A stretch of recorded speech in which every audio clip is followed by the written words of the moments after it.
క్రీడలపై ఉన్న మక్కువతో యువతను ప్రోత్సహిస్తూ వారిలో ఉన్న నైపుణ్యాన్ని వెలికితీసేందుకు కల్లేపల్లి రాజేష్ కృషి చేస్తున్నారని చైర్మన్ తుమ్మల బాబు అన్నారు.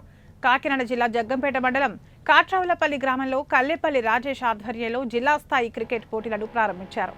ఈ కార్యక్రమానికి ముఖ్య అతిథులుగా కూడా చైర్మన్ తుమ్మల బాబు, జగ్గంపేట నియోజకవర్గ Janasena party incharge Tummalapalli Ramesh, Jaggampeta CI YRK Srinivas, SI Raghunatharao, Jannala Shankar, Pasupuleti Pawan హాజరయ్యారు. ఈ సందర్భంగా వారు మాట్లాడుతూ విదేశాల్లో స్థిరపడి పుట్టిన ఊరుపై మమకారంతో ఎన్ఆర్ఐ కల్లేపల్లి రాజేష్ ఎన్నో లక్షల రూపాయలను ఖర్చు పెట్టి చేస్తున్న సేవా కార్యక్రమాలను అభినందించారు.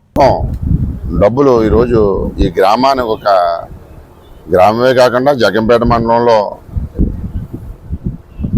గ్రామాల్లో కూడా మొన్న పోలీసు వారు అడిగితే సీసీ కెమెరాలు ఇవ్వడం, అలాగే మన కాట్రావులపల్లి గ్రామంలో కూడా పెద్దలు ఆ ఊరు గ్రామంలో ఏదైనా సమస్య ఉందంటే గుడులకు కానీ అట్లా కానీ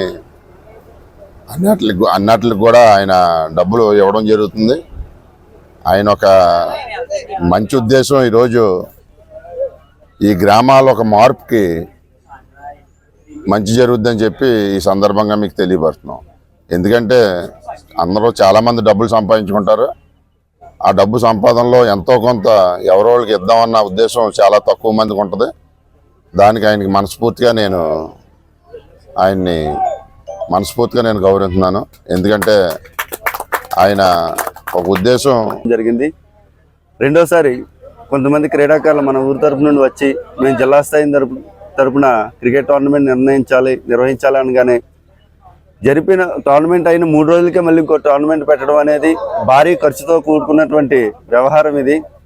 అయినా సరే ఆయన వెనకంజ వేయకుండా క్రీడాకారులు అనేటప్పటికి ఆయనకున్నటువంటి క్రీడల మీద మక్కువతో, అలాగే ఆయన గతంలో పోలీస్ డిపార్ట్మెంట్కి జాబ్ చేయడం వల్ల ఆ క్రీడల మీద మక్కువ వల్ల ఆయన వెంటనే అవునని చెప్పడం జరిగింది, ఓకే చేయడం జరిగింది. దగ్గర ఈ టోర్నమెంట్ 10 లక్షల రూపాయల ఆర్థిక వ్యయంతో ముందుకు తీసుకెళ్తున్నారు. ఈ క్రీడలే కాకుండా మా ఊరిలో ప్రత్యేకించి